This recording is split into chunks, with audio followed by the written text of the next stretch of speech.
Hello and welcome to the Slow the Fuck Down podcast with Glow London and The Drum. I'm Emma Harris, Chief of Glow London and founder of the Slow the Fuck Down movement.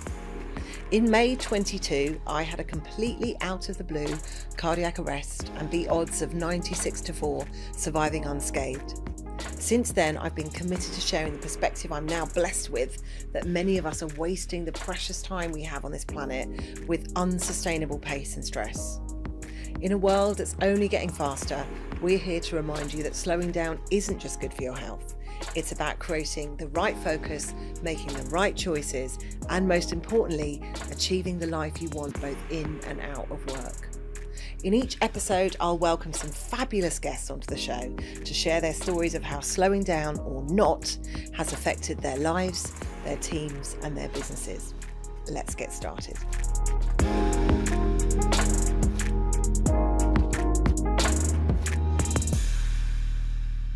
Hello and welcome to Glow London and The Drum, Slow the Fuck Down podcast. My name is Emma Harris. I am founder of Glow London. Today we have two incredible guests who will be both sharing their stories and advice that we have for our industry about avoiding burnout and creating cultures of well-being. First of all, I would like to introduce Chloë Davies.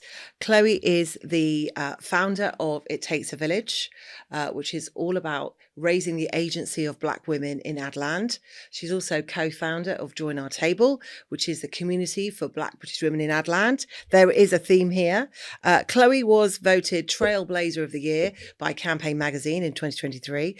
She's also been voted 40 over 40. She's an ambassador for Mental Health First Aid England. She's also head of finance and governance for Black Pride UK. Quite a lot of accolades for our Chloë, so welcome, Chloë. I'm also delighted to have David Enwright. David is probably best known for being marketing director at the Post Office. He's spanned over, you don't look it old enough, but over 20 years in marketing, with roles mostly in financial services for the likes of HSBC and RBS and Allianz. He's all about digital transformation, customer experience, all elements of the marketing mix. And he's a leader who's all about empathy and belonging. And I've seen that in action, so I can vouch for that personally. He's also was chair of the DEI team that won DEI Team of the Year for the Post Office. So welcome to both of you, and thank you for being here. My first question is the question we ask first on this podcast and every episode, which is, how do you think we've got here? There's all this research coming out about how overwhelmed and undervalued everyone is feeling in our industry. Every conversation I'm having where people are just feeling like marketing is losing its leadership position. There's so much focus on everything we're doing, needing to perform and deliver, huge redundancies, paring back of budgets, and a lot of worry about watching these behaviours and how people are feeling and performing. How do you think we got here? I mean, it's a massive question. I'm sorry. Thanks, Emma. In all honesty, for an industry that I found myself in 4 years ago, so kind of from outside and now in, I find it very strange that an industry that's rooted on communication and how we talk to each other and for each other doesn't talk with each other. And so I feel that we got to this place because we've done a lot of talking on people's behalf, but we don't actually talk to each other. We don't share, we don't tell. We kind of just expect each other to run and to produce and to be doing all the things and spinning so many different plates. And so if you don't talk to each other, of course, you miss people in the cracks, you see things unseen, you don't actually get to react on the things that really matter and really important because people don't feel like they can do that. And I know that's a universal brush, but more and more when you hear about people very, very high up who are just choosing to leave, they didn't have anywhere that they could go to or anyone to talk to or with. So yeah, for me, I think it's very much we just don't talk to each other enough. I think when we do, that's where you fix it.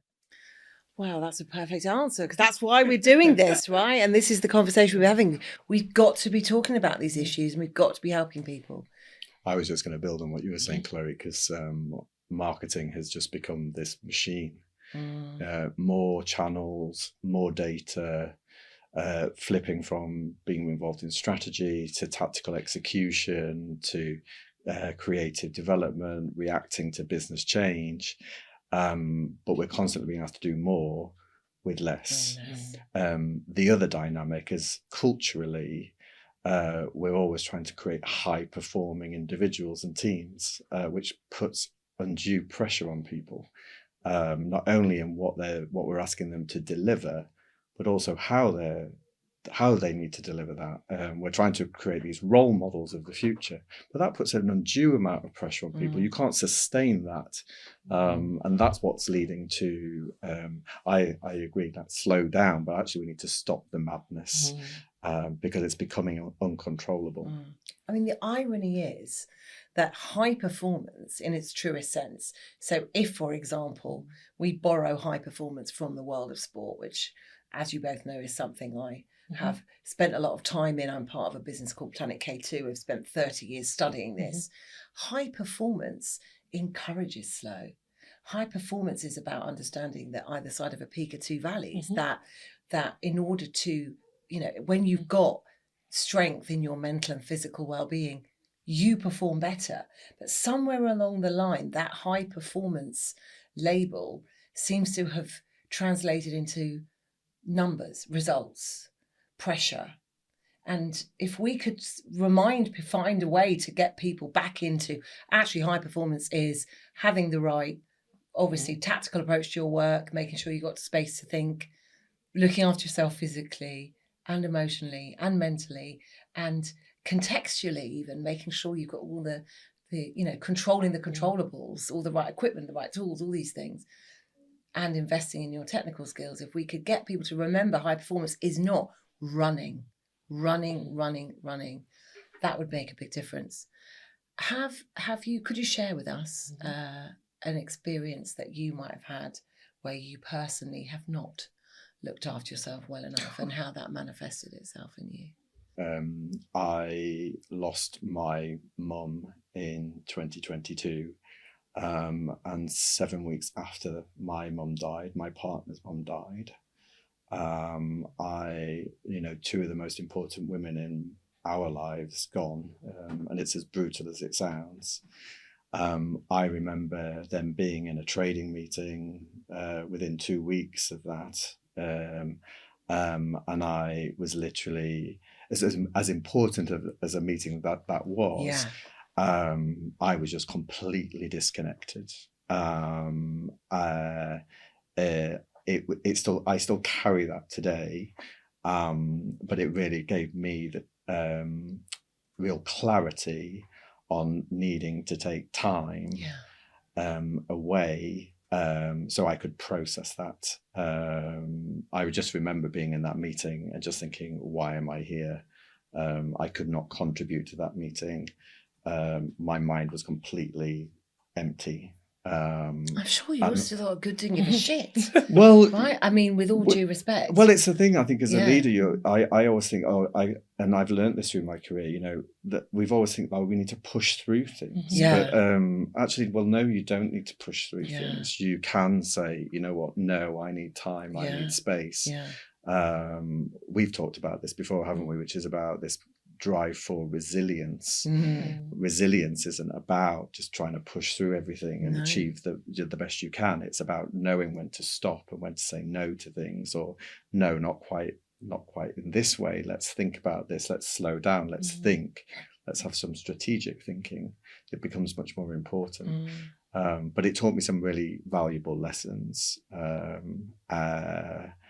which I employ every day as we follow in that situation. Yeah, which I'm going to ask you to come back to, but I just want to hear Chloe's story. I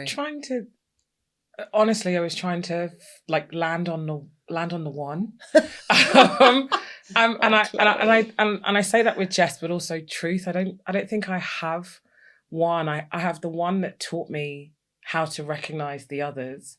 But I'll be honest that when you talked about the peaks and troughs, I think in my journey there are many of those, and as I get older, they're coming a bit more, closer to home, whether it's our elders passing away or, illness or things like that. I think as someone who's very honest and open about navigating my own mental health, I think the thing that I feel the most is kind of what you just said, which is that overwhelm, especially when you're holding other people, trying to hold yourself, which I think is the thing that I've learned the most from my, I guess my most infamous one for myself is that I didn't process my cousin's passing at a very, very young age. And didn't listen to my body or the cues or the things that I needed for about 10 years. So my body then did that for me. And that's when I had my first kind of physical, mental, emotional breakdown.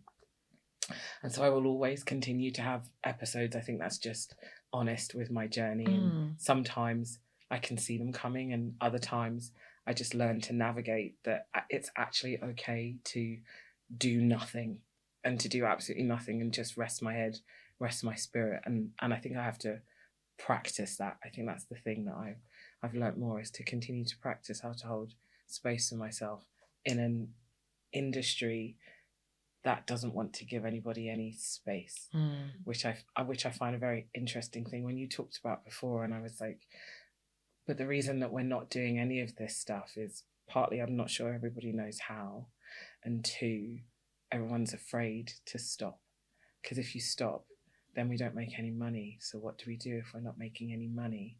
Am I then going to be judged? It's a whole, I just sat here and thought it's a whole thing, but it is the, if I have to stand out and be different, I'm a bit afraid. And I think that's also partly how we got here. I think you're right. A quote I use a lot is Warren Buffett.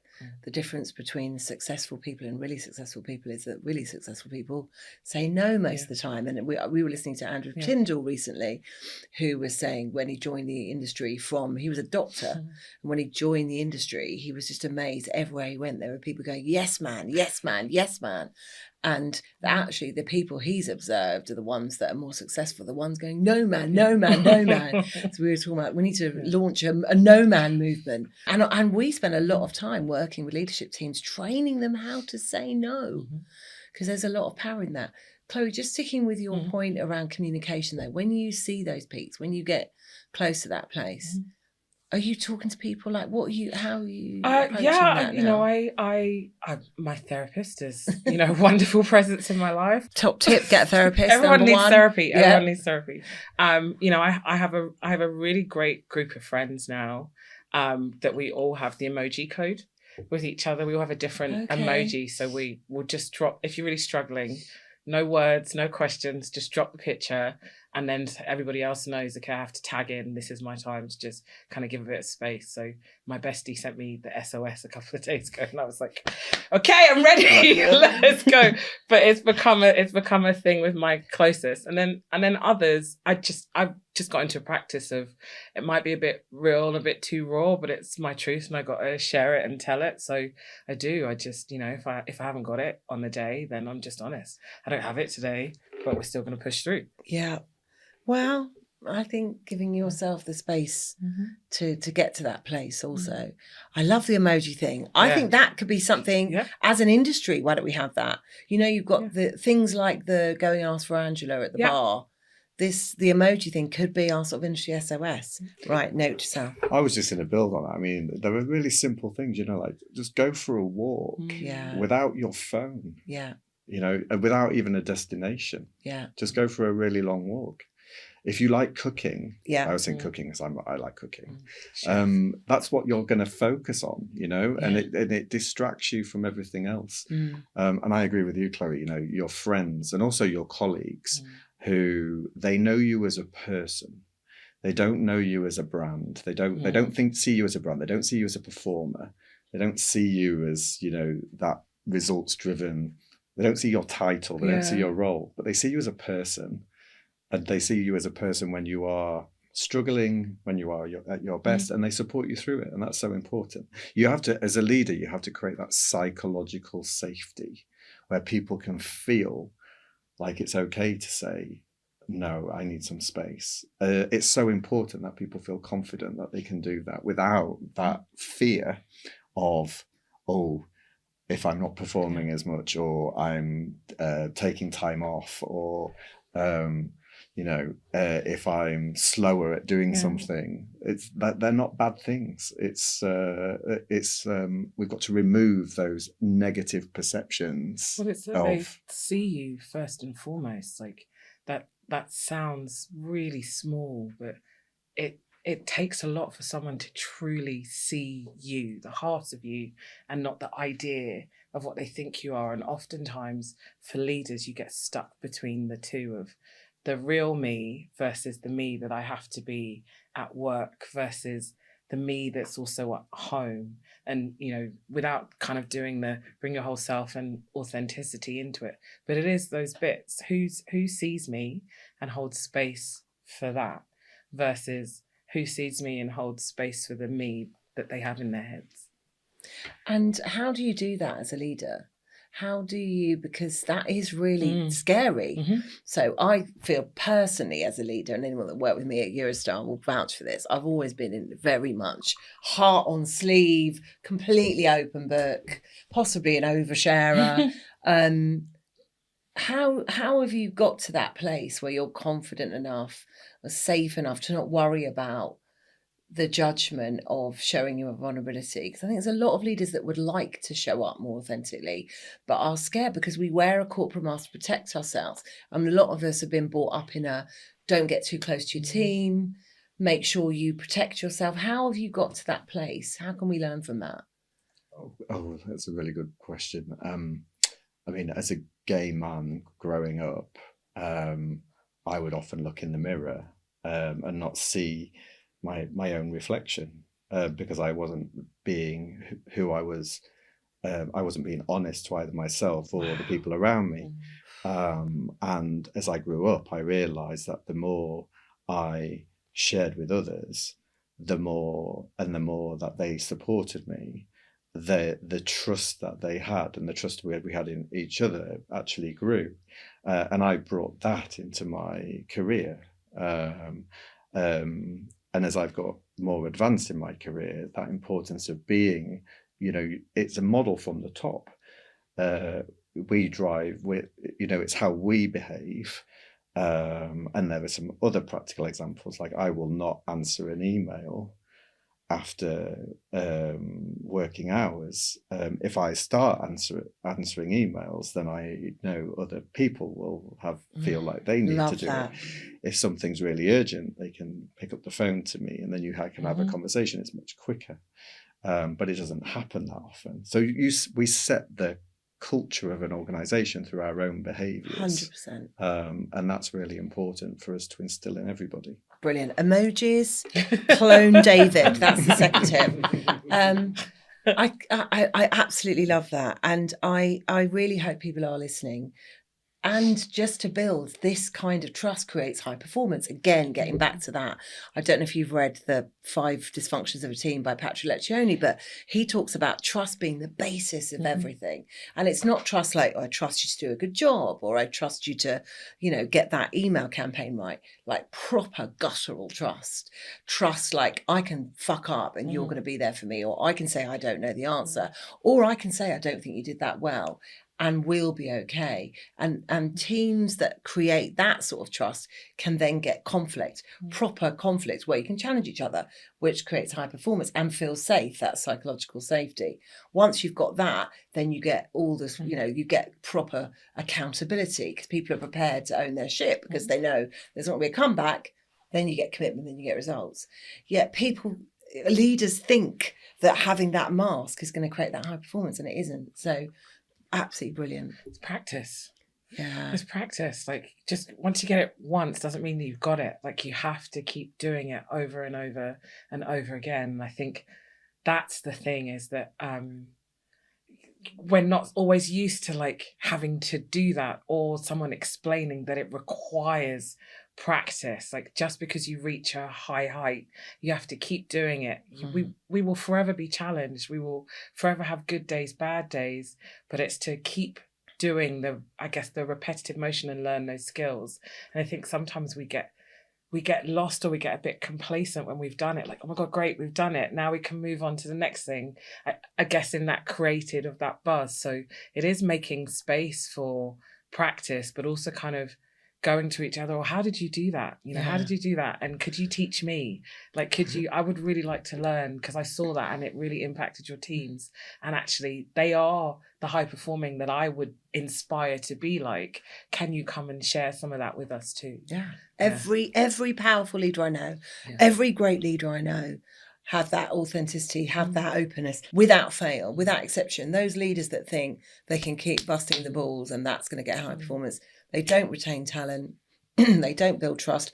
They might get some results by fear, but what's leaving in their wake? I commented on a post from a brand I'm not going to mention, a guy saying, I've been here 2 years and look what we've achieved. And it was like numbers. And I wrote a comment, which he didn't go down well, just saying, and what's going on behind the scenes of that? Where is your team in that? You didn't mention anything about the performance of your team. Is behind these numbers a team of bedraggled, burnt out, exhausted, not recognised people? Or where is that thriving element? So that sort of challenge on leadership, which is something we're all very passionate about. I know there's a lot of other people around that are very passionate about it too, on challenging those norms of the leadership.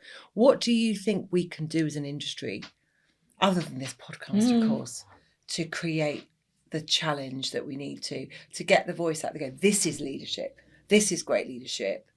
And to give people the confidence to call it out when it's not being demonstrated. Difficult question, sorry. I do think there is sometimes a structural problem. Yeah. So the first tip I would always recommend is looking at the people within your team and effectively what their roles and responsibilities are. Often I think, and it goes back to that do more with less, we think we've got unicorns. We can create this perfect unicorn who can actually master everything, and that's not true as an industry. You know, as I was talking about earlier, from dealing with tactical delivery to strategic insight to financial planning to budgeting to agency management, there's lots of different skills that in the past would have been done by 3 or 4 different people. We're trying to then find that one person that can do it. So first of all, I'd say start with looking at the structure and really thinking it's role clarity is really, really important, because that will set some really clear sort of boundaries for people. And the second thing is what I was saying around that psychological safety. So when you're thinking about setting objectives and when you're thinking about tying those objectives to performance, be really careful, because when you attach objectives to performance outcomes, which tends to be money, that will drive. And it goes back to my point where if one of your behaviours is always about role modelling, it's hard to be a constant role model. It takes a lot of effort. If you're linking a reward to that can lead to dysfunctional behaviours as well, and to burnout. So there's a structural piece, and then there is being really clear with objectives and performance and balancing, and making sure performance is also about well-being. It's not about necessarily, it's really important you've got well-being at the heart of your company's objectives. Yeah. And I want to hear more about some of those things you've taken with you as well. So you've talked about going for a walk, and Chloe, have a think about this. I want to come to you as well. So going for a walk without a destination, leaving your phone, which, by the way, is not an easy thing to do. I always share the story of a very senior woman who'd been in the industry 25 years with a great reputation, who would not leave her phone at home. And when I eventually got out of her why, she had created a deeply catastrophic story in her unconscious mind, which she wasn't even aware that was going on, which was, if I don't take my phone and someone important calls and they think I'm flaky, they'll stop trusting me, they'll tell everyone else, my reputation will get damaged, I'll lose my job, I'll lose my career, I'll lose my house, I'll die on the streets. So And that sounds bonkers, right? But that's what's happening. 95% of our behavior is unconscious, and we get the fear of I can't leave my phone without actually thinking it through. So I would say my own advice would be to recognize what's driving a lot of the fear that's creating the pressure to I've got to. But so go for a walk without your phone. Ignore your catastrophization. What else? What other tactics have you brought with you? Well, I also, it might sound overindulgent, really, but I just make sure like every 8 weeks that I take a week off. It's really important. I know, and it goes back to your point, Chloe, that I'm at risk of behaving slightly differently when I'm under pressure. So I might not be listening as much. I might be shorter to react. I'm not thinking things through, and it goes back to your point. Knowing that trigger is really important to me, and it tends to happen in 6 to 8 week windows. So I will purposefully. And that could just be I'm not talking about going to any fancy places. That is literally just take, literally just take. Which is fine with me. Just get a break. Every 8 weeks. God, imagine if that was something that was built into the cycle of work. I think it's like you see it in other countries where they've gone to, flexible working has become much more the norm, because actually people need to feel like they can fit their life and fit work into their life with all the demands on life as well as the demand in work. So having really clear, flexible working policies where people can compress their hours, they can, adjust their hours based upon the demands of their life is really, really critical. The other thing I would say is, another practical example is if you love music, just listen to the music. Don't be listening to the music and then on your phone doing everything else. It's because you lose all essence of a song when you're not listening to it. It's like going to a club, isn't it? When you're in a club, your joy is there because you are immersed. You're not looking at your phone. So think of that as a moment of joy versus when you're listening to it on the tube or on public transport where you are probably multitasking. Playing something on your phone as well. I completely agree. Love that. And Chloe, also as a mum, that got the added pressures of outside work. So finding it hard to get any time for you. What are the things that you have found that help? Sorry, I'm laughing because I'm like locking myself in the toilet for 5 minutes away from my kids. I have one bathroom that has a locked door and I will just go and hide in it for 5 minutes. That's a good one. I'll write that down. I did when I was in an agency, I did the walk thing. I do the walk thing. I do go out into my garden and put my toes. I'm very much about centering, like earthing myself. So putting my toes into the grass and stuff. I cook. So I find cooking and kind of pouring into me that way. And I read. I'm a reader. So I do like to stop and do that. But I also like being with other people. And so those moments of connection with other people for me to get out of my own head, even if it's just a lunch break. One of the things that I loved the most, in my old agency was actually going to sit down to have lunch with the team, which at the beginning they thought was a bit weird.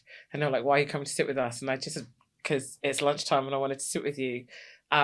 And we all got to bond. And I thought that was such an amazing thing that we did for 2 years, that no one really used to kind of have lunch together in that way. So we used to just come together and everyone would be like, oh my God, we missed out on lunch. And it just became like a community thing. So I think in those like short bursts of moments of connection, whatever that looks like for you, are always really good ones. I wanted to go back on something that you said when you said it was about structure, and you said, thinking about it for performance, but it's also that bit before that. It's the educating what a strong and cohesive structure really looks like, because we sometimes take it for granted that everybody actually knows what that is. And I really noticed, I think you were talking about someone earlier, that when they came into their particular, we were talking about Andrew Tyndall, yeah, and he said, well, on my world outside, he was like, no one does that. Yeah. And I felt like that. I was like, where is the like complete structure of like performance reviews and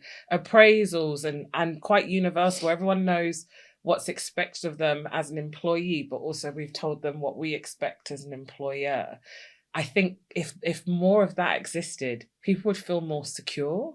And I think some of this fear is also coming from, I don't really know what you expect of me, but I'm running at the pace that you demand. So I wanted to like bring it back to like, it's educating everybody what a structure really looks like and helping them then create that. And I think then everything that you said has that ripple, but it's that bit first of like, do you understand what that means and what that looks like? Because from pirate agencies, as they call it, to really corporate structures and holdcos, it's not consistent. So I think that also kind of flips in. And it creates things like a lack of role clarity. Yeah. So role clarity is one of the key things in confidence. So without role clarity and goal clarity, without knowing what you are supposed to be doing and where you're going, and it's incredible how many companies we come across that don't have those kind of real sort of what you would have thought as obvious performance metrics. It's really difficult to perform and to feel confident, and that's where the burnout starts, because that you panic, you get behaviors.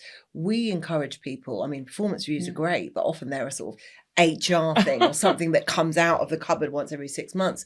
We encourage people to have performance conversations constantly. So every one-to-one, every week. That's what I did when I was at Eurostar. We had a process called You, Me, Agree, where somebody would come in and they would have had to have prepared what we call greens, reds and blacks.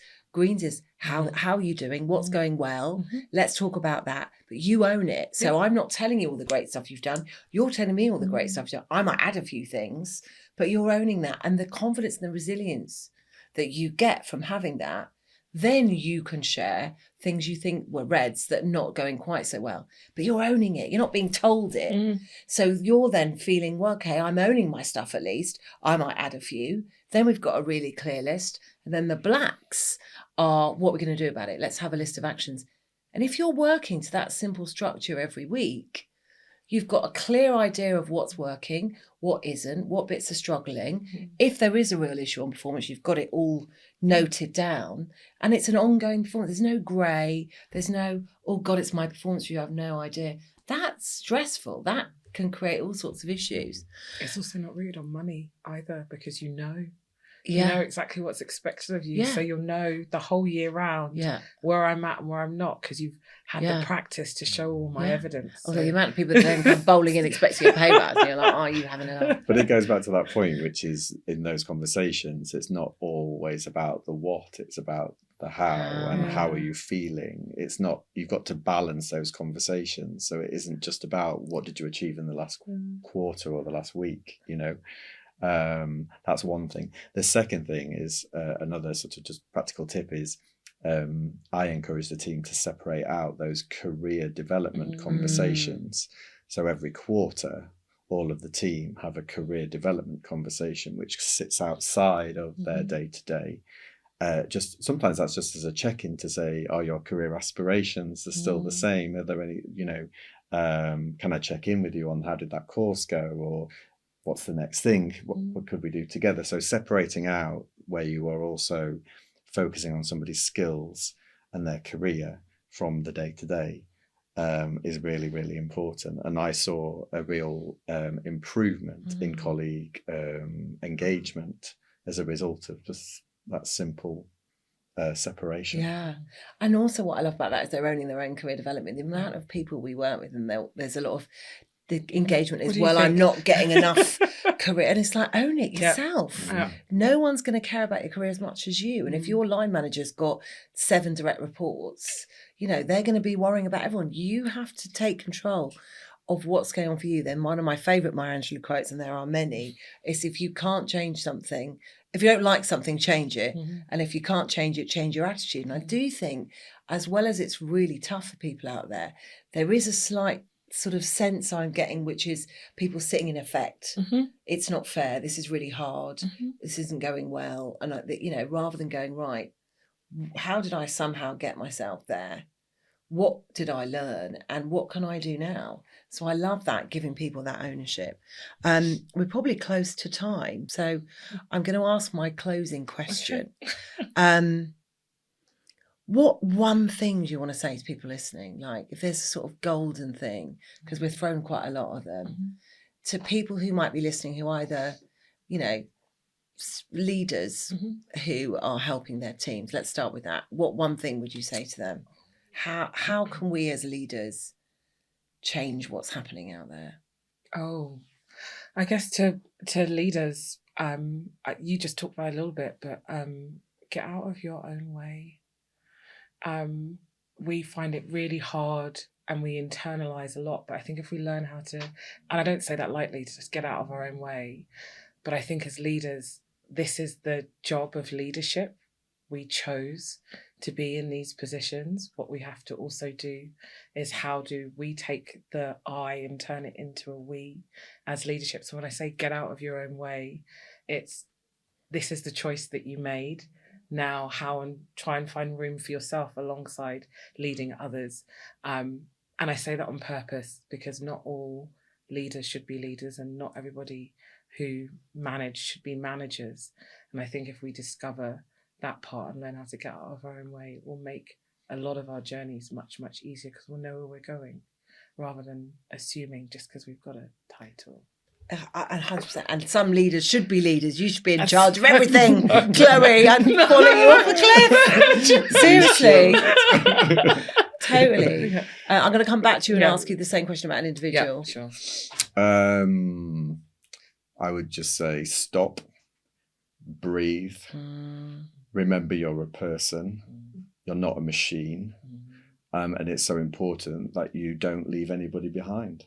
You know, you bring everybody with you, and that's the critical part of it. Yeah.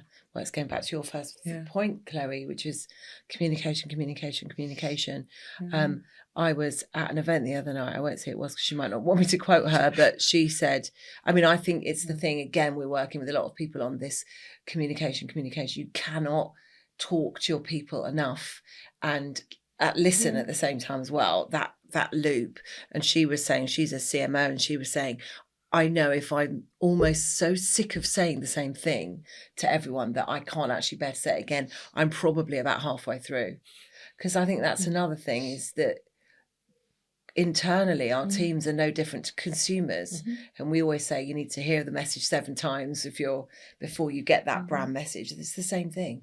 So not saying it and saying it again and again and again to reinforce those values. And what about for individuals? Oh, that's really easy. No one's coming to save you. You have to learn how to save yourself. Put your own life jacket on first.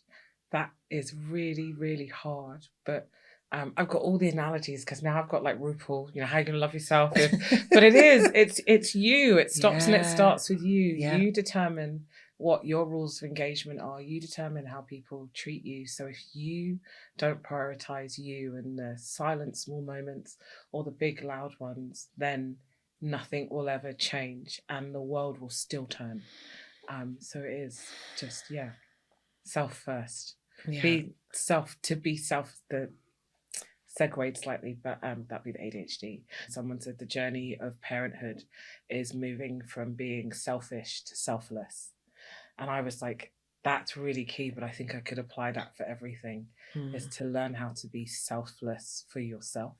It's not selfish if you are being selfless by putting yourself first. I mean, 100%. That's, you know, that was the big message of Slow the Fuck Down, is that I wasn't putting myself first, and in thinking that that was a good thing for everyone else, I actually nearly let everyone down in the biggest way by not being here. So Down. It was just a gentle reminder. Just a blip. Just a blip. David, your big message. I would say, tying to what you were saying, like, find your joy, and put and make sure you create the barriers to enable you to achieve that joy. I love that. Boundaries. It's something that comes up so much. It's, you know, that really simple, I'm not going to email after hours, and having clarity around what those boundaries are. I worked for someone for years who was very, very senior, and would be in the office at 9 and out the office at 5:30. No one ever questioned it. You know, it's a choice. And often we feel, because of the fear of other people's opinion, that we're worrying that what other people think. But when people own that, absolutely, people don't question it. So yeah, boundaries and saving yourself. This is very empowering. I hope everyone listening has got a lot out of this as much as I have. Chloë and David, thank you. This has been an absolute joy, and I just can't. I'm very excited to hear people's reaction to all the wonderful things you said. Keep being both beautiful, you, because the industry needs you. Likewise. Thank you, and thank you very much, everyone, for listening. Thank you. Thank you for listening to the Slow the Fuck Down podcast with Glow London and The Drum. If you found this episode interesting and insightful, please help us spread the word by giving us a follow or sharing it with your friends. And if you feel inclined to give us a quick review, that would be awesome. Let's all do what we can to help the world slow the fuck down.